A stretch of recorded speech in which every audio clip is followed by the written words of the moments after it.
ఇప్పుడు అదే చైనాకి సంబంధించి బంగ్లాదేశ్లో ఆర్ఖన్ సైన్యం ఒకటి, ఇటు తాలిబాన్లు పాకిస్తాన్ల మధ్యన గొడవ.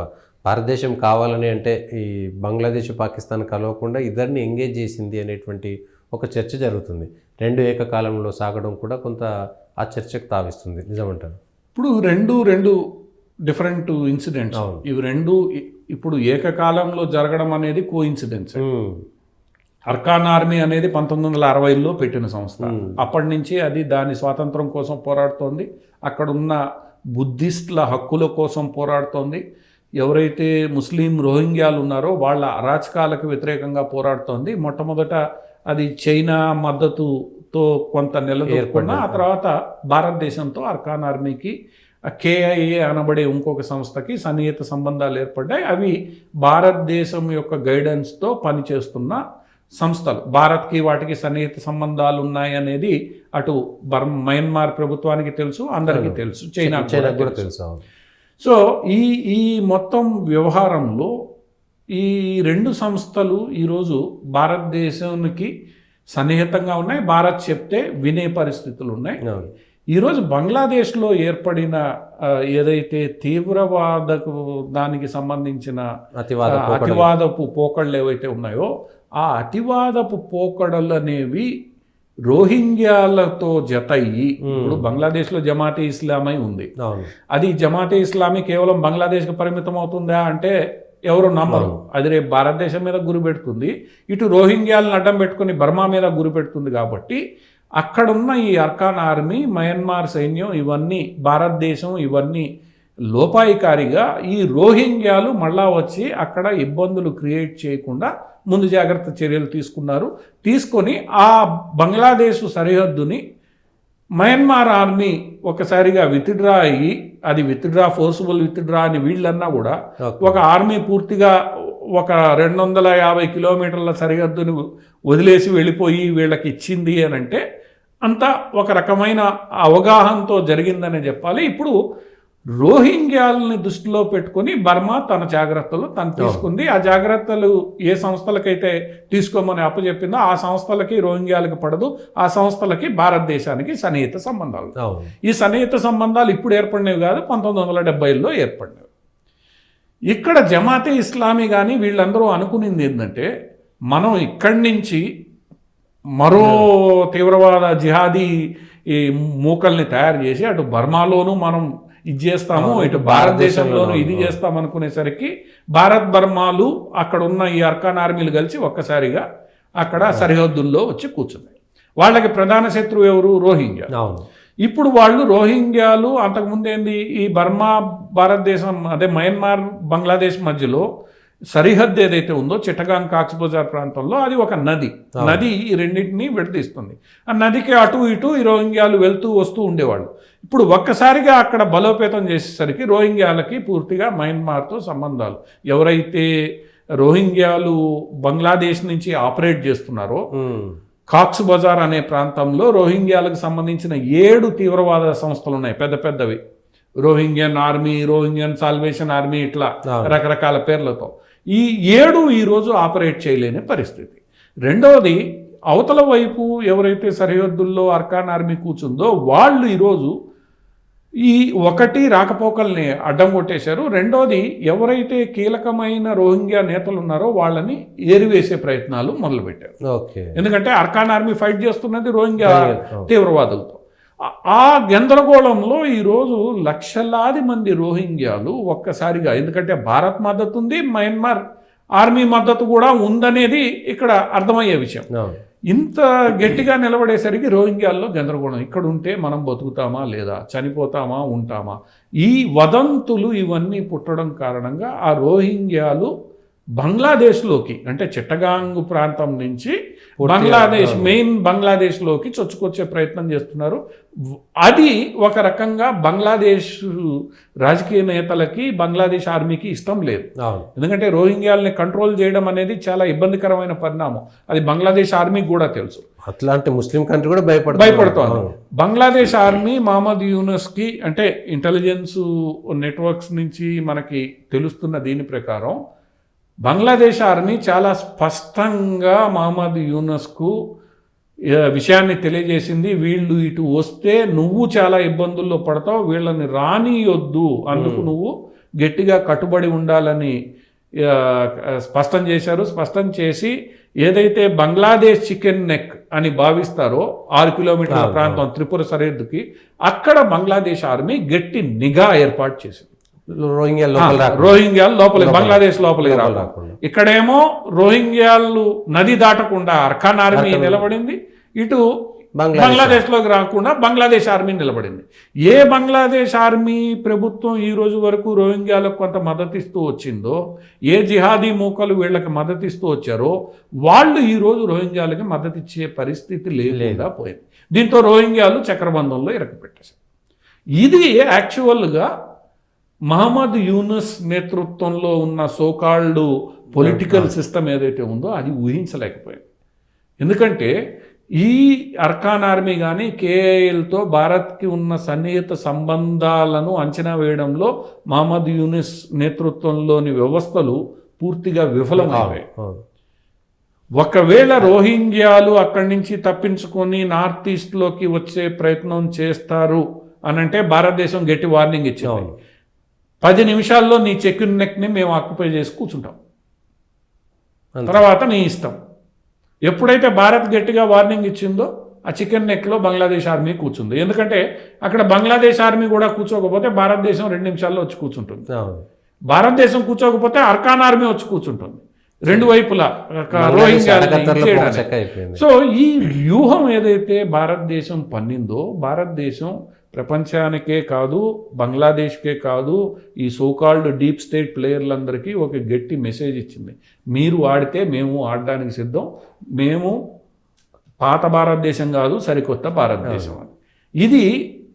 అది ఎంత అడ్వాంటేజెస్ పొజిషన్కి ఈరోజు భారతదేశాన్ని తీసుకొచ్చిందంటే ఇది ఒక రకంగా భారతదేశపు ఇంటెలిజెన్స్ వ్యవస్థల విజయం.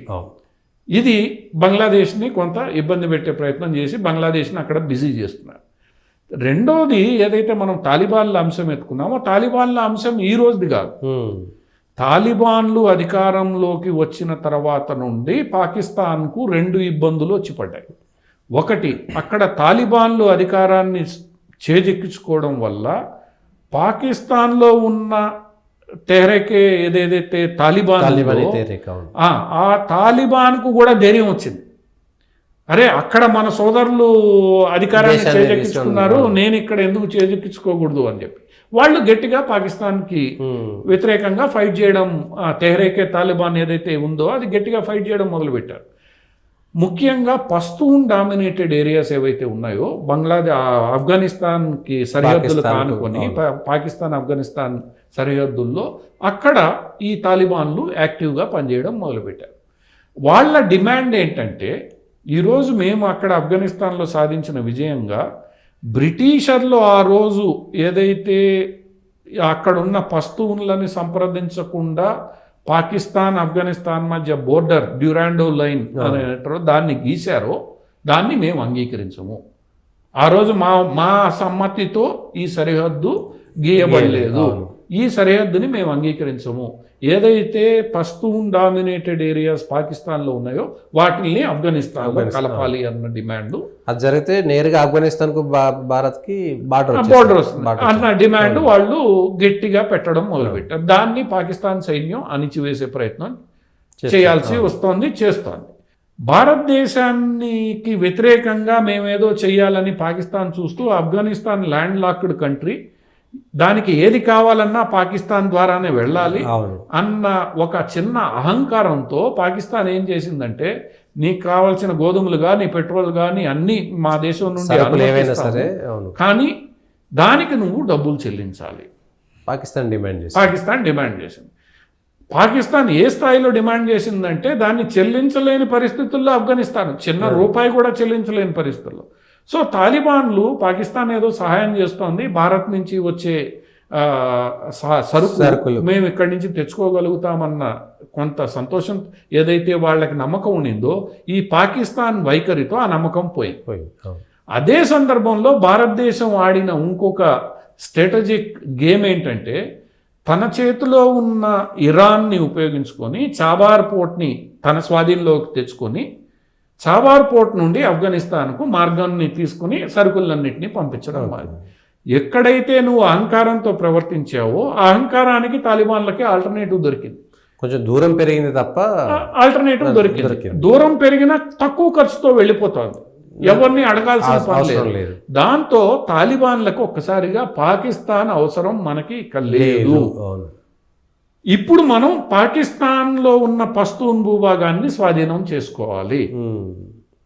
ఒకటి, పాకిస్తాన్తో మనకి ఇంక పని లేదు, మతంతో పని లేదు, మనకు అధికారం వచ్చేసింది, అధికారం ఎక్కడికి పోదు. ఇప్పుడు మనం అధికారాన్ని విస్తరించుకోవాలన్న ఏదైతే తాలిబాన్ల ప్రణాళిక వచ్చిందో అది ఈరోజు పాకిస్తాన్కి ఇబ్బంది క్రియేట్ చేస్తుంది. ఇప్పుడు తాలిబాన్లకు కావాల్సిన శిక్షణ సామాగ్రి ఏదైతే ఉందో అదంతా కూడా భారతదేశం అందజేస్తుంది. ఎందుకంటే గతంలో 10 ఏళ్లలో భారతదేశం అక్కడ ఇన్ఫ్రాస్ట్రక్చర్ మొత్తాన్ని తయారు చేసి ఇచ్చింది. బిల్డింగ్స్, రోడ్స్, డ్యామ్స్, ఇవన్నీ. ఈరోజు భారత్ తీసుకున్న ఈ ఇరాన్ ద్వారా పంపించే చర్య ఏదైతే ఉందో తాలిబాన్లకు కూడా భారతదేశం మీద నమ్మకం వచ్చింది. భారతదేశం నిలబడితే గట్టిగా నిలబడుతుంది, సో మనం భారత్ వైపు ఉండడమే మంచిది. ఈ పాకిస్తాన్ నమ్మకం లేని పరిస్థితి.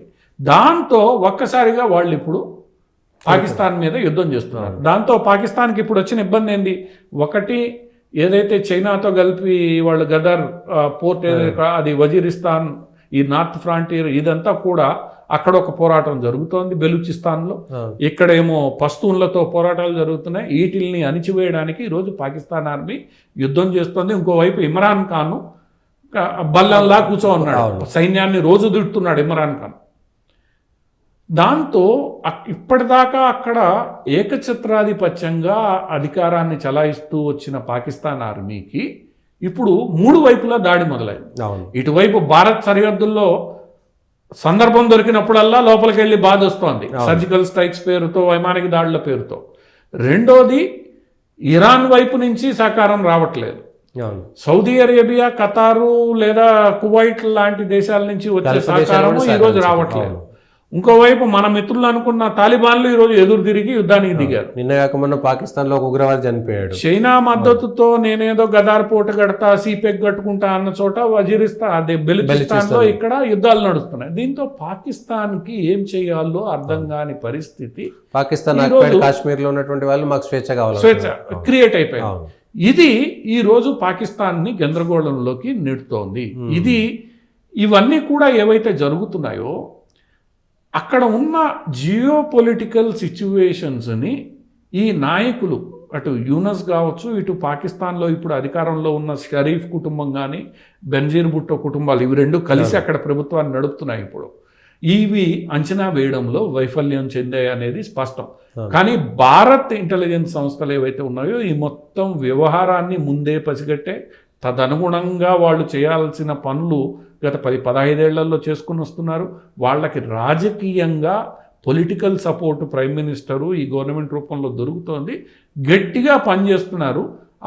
దాని యొక్క ఫలితం ఇప్పుడు ఈ బీడెన్ నేతృత్వంలో ఉన్న డీప్ స్టేట్, ముఖ్యంగా డెమోక్రటిక్ పార్టీ నేతృత్వంలో ఉన్న ఈ డీప్ స్టేటు, ఈ సంస్థలన్నీ మన మాట వినని భారత్ని ఇబ్బంది పెట్టడానికి, ఇటు పాకిస్తాన్ని అటు బంగ్లాదేశ్ని వాడుకుందామని ఏదైతే ప్రయత్నించారో వాళ్ళు వాడుకోవడానికి రీతిలో కొన్ని చర్యలు తీసుకోగలిగారు. కానీ అవి నిజంగా మనకి ఉపయోగపడతాయా అన్న దాన్ని అంచనా వేయడంలో ఎక్కడో విఫలమయ్యారన్నది ఈరోజు స్పష్టంగా భారతదేశం చూపించేసింది.